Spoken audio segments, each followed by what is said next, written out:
Hello guys, welcome back to our channel. This is me with one new episode.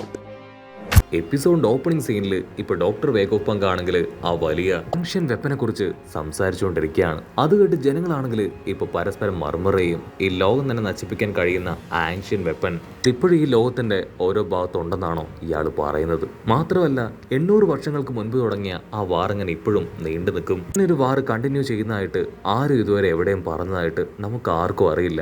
മാത്രമല്ല 800 വർഷങ്ങൾക്ക് മുൻപ് ജീവിച്ചിരുന്നവർ ഇപ്പോഴും ഉണ്ടാവുമോ? അങ്ങനെയാണെങ്കിൽ തന്നെ 800 വർഷമായിട്ട് അവർക്ക് ആ വാറ് അത് കണ്ടിന്യൂ ചെയ്യാൻ കഴിയുമോ? ഈ വിഡ്ഢിയായ ഡോക്ടർ വേഗോപ്പങ്ക് ആൾ എന്തൊക്കെയാണ് ഈ വിളിച്ചു പറയണേ?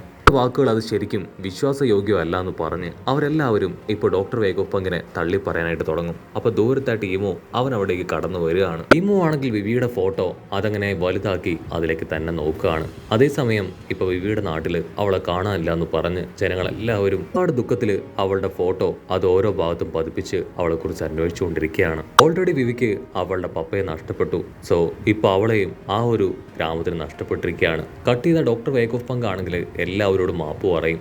ഞാൻ ഫ്യൂച്ചറിന് വേണ്ടി വലിയൊരു പവർ സോഴ്സ് അത് ഉണ്ടാക്കാനായിട്ട് ശ്രമിച്ചു. അതിന്റെ പേരാണ് മദർ ഫ്ലെയിം. പക്ഷെ എന്നെ കൊണ്ട് ഇതുവരെ അത് കംപ്ലീറ്റ് ചെയ്യാനായിട്ട് സാധിച്ചിട്ടില്ല. അത് ഇതുവരെ പൂർണ്ണമായിട്ടും ഡെവലപ്പ് ആയിട്ടില്ല എങ്കിലും അതിന്റെ സഹായത്താൽ പല കാര്യങ്ങളും ജനങ്ങൾക്ക് വേണ്ടി ചെയ്യാൻ കഴിയും. അത് കംപ്ലീറ്റ് ആയി കഴിഞ്ഞാൽ ജനങ്ങളുടെ ഫ്യൂച്ചർ തന്നെ മാറ്റിമറിക്കാൻ അതിനെ കൊണ്ട് കഴിയും. പക്ഷെ ആ മദർ ഫ്ലെയിമിന്റെ ഫ്രാഗ്രൻസ് അത് ആരോ ഒരാൾ അടിച്ചു മാറ്റി. അതും എന്റെ തെറ്റാണെന്ന് പറഞ്ഞ് ഇപ്പൊ ഡോക്ടർ വേഗോപ്പങ്ക് ഒരുപാട് വിഷമിക്കും.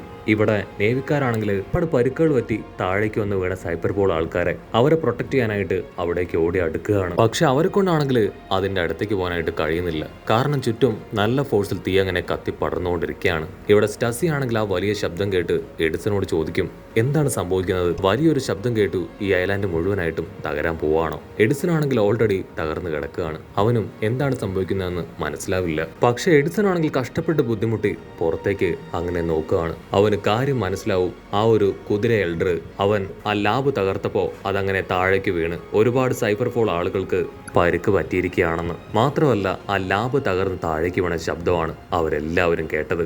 അവനാണെങ്കിൽ ഇപ്പോൾ അവളോട് പറയും, എന്നെ കൊണ്ട് ഇനിയും ക്ലൗഡ്സ് പ്രൊഡ്യൂസ് ചെയ്യാൻ പറ്റില്ല. ജീവൻ ഓൾമോസ്റ്റ് എനിക്ക് നഷ്ടപ്പെട്ടുകൊണ്ടിരിക്കുകയാണ്. എപ്പോൾ വേണമെങ്കിലും എന്ത് വേണമെങ്കിലും എനിക്ക് സംഭവിച്ചേക്കാം. എന്നെ കൊണ്ട് ഇനിയും സ്ട്രോ ഹാർട്സിനെ ഹെൽപ്പ് ചെയ്യാനായിട്ട് കഴിയില്ല. അത് കേട്ട് സ്റ്റസി ആണെങ്കിൽ ഷോക്കായിട്ട് ആ എൽഡർ വീണ്ടും ഇവിടം തകർത്തോന്ന് ചോദിക്കും.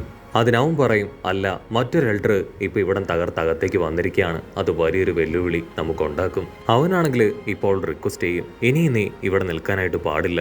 എത്രയും വേഗം കൂടുതൽ അപകടങ്ങൾ ഉണ്ടാവുന്നതിന് മുൻപ് ഇവിടുന്ന് പോകണം. അവനാണെങ്കിൽ കക്കുവിനെ കുറിച്ച് ചോദിക്കും, അവനെ തുറന്നു വിടണ്ടേ? അച്ഛനാണെങ്കിൽ നന്നായിട്ട് അറിയാം അവനെ തുറന്നു വിട്ടു കഴിഞ്ഞാൽ അത് വലിയ ഒരു ദുരന്തമായി മാറുമെന്ന്. അതുകൊണ്ട് തന്നെ അവർക്കതിന് കഴിയില്ല. ആക്ച്വലി കക്കു സൈഫർ ഫോൾസിലെ ഒരു മെമ്പർ ആയിരുന്നു. അവൻ അവർക്കെതിരെ ഒരു ബ്ലാക്ക് ഷിപ്പായിട്ടാണ് വർക്ക് ചെയ്തതെങ്കിൽ പോലും അവരുമായിട്ട് നല്ലൊരു ടേംസ് അവൻ ക്രിയേറ്റ് ചെയ്തിരുന്നു. ആണെങ്കിൽ ഇപ്പോൾ അവൾ അഭിനന്ദിക്കും, എനിക്ക് നന്നായിട്ട് അറിയാം നീ എത്രത്തോളം കഷ്ടപ്പെട്ടാണ് അവിടെ പിടിച്ചു നിന്നതെന്ന്. നിന്നിൽ എനിക്ക് ഒരുപാട് വിശ്വാസമുണ്ട്. നിനക്ക് ഇഷ്ടമുള്ളത് നിനക്ക് ചെയ്യാം. പക്ഷെ ഒരു കാര്യം നീ എനിക്ക് പ്രോമിസ് ചെയ്യണം, ഒരു കാരണവശാലും നീ മരിച്ചു പോകാനായിട്ട് പാടില്ല. എൻ്റെ വരെ നീ ഉണ്ടായേ പറ്റൂ. അത് കേട്ട് അവളാണെങ്കിൽ നിറകണ്ണുകളോടുകൂടെ അവനോട് ഓക്കെ പറയും. കട്ട് ചെയ്ത് ഇവിടെ ഡോക്ടർ വേഗോപ്പങ്ക് ആണെങ്കിൽ വീണ്ടും കഥ തുടരുകയാണ്. ആ ഒരു ഫ്ലെയിമിൽ നിന്ന് മോഷ്ടിക്കപ്പെട്ടതിന് ശേഷം ലുലൂസിയ ഐലാൻഡിൽ നിന്ന് വലിയൊരു ഫ്ലാഷ് പുറത്തേക്ക് പുറപ്പെടുകയുണ്ടായി. ലുലു ആണെങ്കിൽ അവന്റെ പവർ ഉപയോഗിച്ച് ആ ലുലൂസിയ കിങ്ഡം അത് നശിപ്പിച്ചതിനെ കുറിച്ചാണ് ഇപ്പൊ ഡോക്ടർ വേഗോപ്പങ്ക് പറയുക. അതിനുശേഷമാണ് വേൾഡ് വൈഡ് വലിയ വലിയ പ്രശ്നങ്ങൾ ഉണ്ടാവാൻ തുടങ്ങിയത്. പക്ഷെ ഡോക്ടർ വേഗോപ്പങ്കിന് മാത്രം വലിയൊരു പെരുമ അതിലൂടെ കിട്ടി. കാരണം മറ്റൊന്നുമല്ല, ഡോക്ടർ വേഗോപ്പങ്കിന്റെ ആ ഒരു മദർ ഫ്ലെയിമിന്റെ പവർ അതുപയോഗിച്ചാണ് ആ ഒരു ഐലാൻഡ് തകർത്തത്. ഐലാൻഡ് തകർത്തതിലല്ല, മറിച്ച് അത്രയും വലിയൊരു ടെക്നോളജി അത് കണ്ടെത്തിയതിലാണ് എല്ലാവർക്കും ഡോക്ടർ വേഗോപ്പങ്കിനോട് അഭിമാനം തോന്നിയത്. കാര്യം കിങ്ഡം ഓഫ് പ്രൊഡൻസിന്റെ കിങ് അറിഞ്ഞ് ആൾ അത് കേട്ട് ഷോക്കായി. കിങ് ആണെങ്കിൽ ടെൻഷനായി ആ ഐലാൻഡ് തകർന്നോന്ന് അന്വേഷിക്കാനായിട്ട് ആളുടെ അസിസ്റ്റൻസിനെ പറഞ്ഞയക്കും. കാരണം മറ്റൊന്നുമല്ല, അവരുടെ നെയ്ബർ രാജ്യമാണ് ഇപ്പൊ നശിപ്പിക്കപ്പെട്ടത്. ഇവിടെ ആ ഒരു മദർ ഫ്ലെയിമിന്റെ പവർ അതുപയോഗിച്ചാണ് ആൻഷ്യൻ വെപ്പൻ പോലും പ്രവർത്തിപ്പിക്കാനായിട്ട് അവര് കരുതിയിരുന്നത്. പക്ഷെ ആ മദർ ഫ്ലെയിമിന്റെ ഏറ്റവും പ്രധാനപ്പെട്ട കോമ്പണന്റ് ആരാണ് അടിച്ചു മാറ്റിയെന്ന് മാത്രം അദ്ദേഹത്തിന് അറിയില്ല. ഫ്യൂച്ചർ തലമുറയ്ക്ക് വേണ്ടി ഒരു വലിയൊരു ഇൻവെൻഷൻ ആയിട്ടാണ് അദ്ദേഹം അത് കണ്ടെത്തിയത്. ലോകത്തിന് നന്മ വരുത്താൻ വേണ്ടിയാണ് അത്തരത്തിലൊരു പവർ ഞാൻ കണ്ടുപിടിച്ചത്. പക്ഷേ എൻ്റെ കണ്ടുപിടുത്തം കാരണം ഐലാൻഡിനെ തന്നെ നഷ്ടപ്പെട്ടു. മാത്രമല്ല, വലിയൊരു ആൻഷ്യൻ വെപ്പൻ അതിനെ ട്രിഗർ ചെയ്യാൻ പോലും കഴിവുള്ള ഒന്നിനെയാണ് ഞാൻ കണ്ടെത്തിയത്. അത് ഈ ലോകത്തിന് പോലും സർവനാശം വിതയ്ക്കും.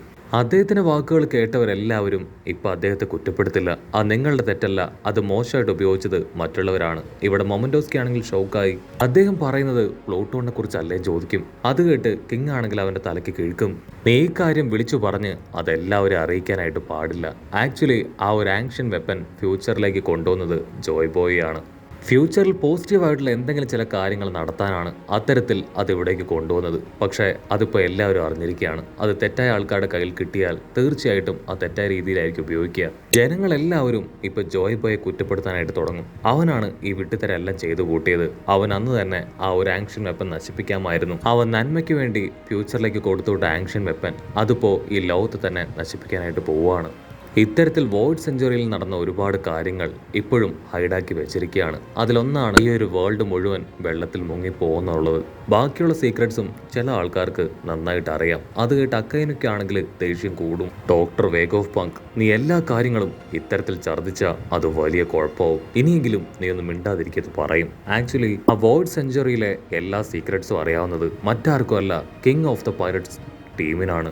അത് കേട്ട് നേവിക്കാർക്കാണെങ്കിൽ ചെറിയൊരു അറ്റാക്ക് തന്നെ വന്നു പോവാണ്. ലോകത്തിന്റെ രഹസ്യം അതിരിക്കുന്നത് ഇപ്പൊ പൈററ്റ്സുകളുടെ കയ്യിലാണ്. മറ്റൊരു ഭാഗത്ത് യോർക്കിനാണെങ്കിൽ ഇപ്പൊ ഏകദേശം കാര്യങ്ങളെല്ലാം പിടികിട്ടി.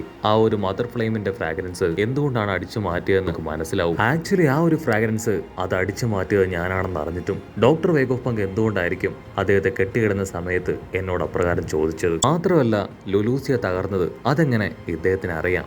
ഏത് ടൈം ലൈനിലാണ് അത് ശരിക്കും സംഭവിച്ചത്? ഇനി ഒരുപക്ഷെ വേൾഡ് ഗവൺമെന്റിന്റെ പ്ലാനിങ്സ് അതെല്ലാം തന്നെ അദ്ദേഹം മുൻപ് തന്നെ മനസ്സിലാക്കിയിട്ടുണ്ടാവോ?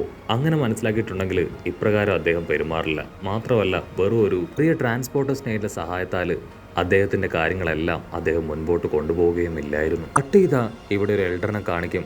സൈബർഫോൾ ഏജൻസിനെ അതങ്ങനെ വിഴുങ്ങിക്കൊണ്ടിരിക്കുകയാണ്. മറ്റൊരു ഭാഗത്ത് യോർക്കാണെങ്കിൽ ഇപ്പോൾ എൽഡേഴ്സിനെ കോൺടാക്ട് ചെയ്ത് അവരോട് പറയും, പക്ഷേ ഡോക്ടർ വേഗോഫ് പങ്ക് ആള് ഈ ഒരു ബ്രോഡ്കാസ്റ്റ് നടത്തുന്ന സ്നെയില് അത് ഞാൻ കണ്ടെത്തി. അത് കേട്ട് ആ എൽഡേഴ്സ് എല്ലാവരും ഷോക്കാവും. സത്യമാണോ? അത് എവിടെയാ? എത്രയും വേഗം അത് കണ്ടെത്തി ഇല്ലാതാക്കണം. അത് മറ്റെവിടെയല്ല, ആ ഒരു അയൺ ജയന്റ് അതിലാണ് ആ ഒരു ട്രാൻസ്പോർട്ട് സ്നെയില് സെറ്റ് ചെയ്തിരിക്കുന്നത്. അത് കേട്ട് ഒരു സെക്കൻഡ് എല്ലാവരും ഞെട്ടിപ്പോവാണ്. ഡോക്ടർ വേഗോഫ് പങ്ക് ഇത്രയധികം പ്ലാൻ ചെയ്ത് ഇങ്ങനെ ഒരു ട്വിസ്റ്റ് വെക്കുമെന്ന് ആരും കരുതിയിട്ടില്ല. ഒരുപാട് മണിക്കൂറുകളായി നേവി സോൾജിയേഴ്സ് എല്ലാവരും ആ ഒരു അയൺ ജയന്റിനെയാണ് ഷൂട്ട് ചെയ്തുകൊണ്ടേയിരിക്കുന്നത്. പക്ഷെ ഇതുവരെ ഇതിന് കാര്യമായിട്ടൊരു പരുക്ക് പറ്റിക്കാൻ അവർക്ക് ആർക്കും തന്നെ കഴിഞ്ഞിട്ടില്ല. ആ റോബോട്ട് ആണെങ്കിൽ വെറിയോട് കൂടെ ഇപ്പൊ ലൂഫിയെ ലക്ഷ്യമാക്കി പോവാണ്. ഇവിടെ ഡോക്ടർ വേഗോഫ് പങ്കിന് അറിയാത്ത ഒരേ ഒരു കാര്യം, ഇത്രയും വലിയ വോയിഡ് സെഞ്ചുറിയിൽ രഹസ്യങ്ങൾ അത് മനസ്സിലാക്കിയ ആ പൈററ്റ്സ് എന്തുകൊണ്ടാണ് അത് ഇത്രയും കാലവും തുറന്നു പറയാതിരുന്നത് എന്നതാണ്.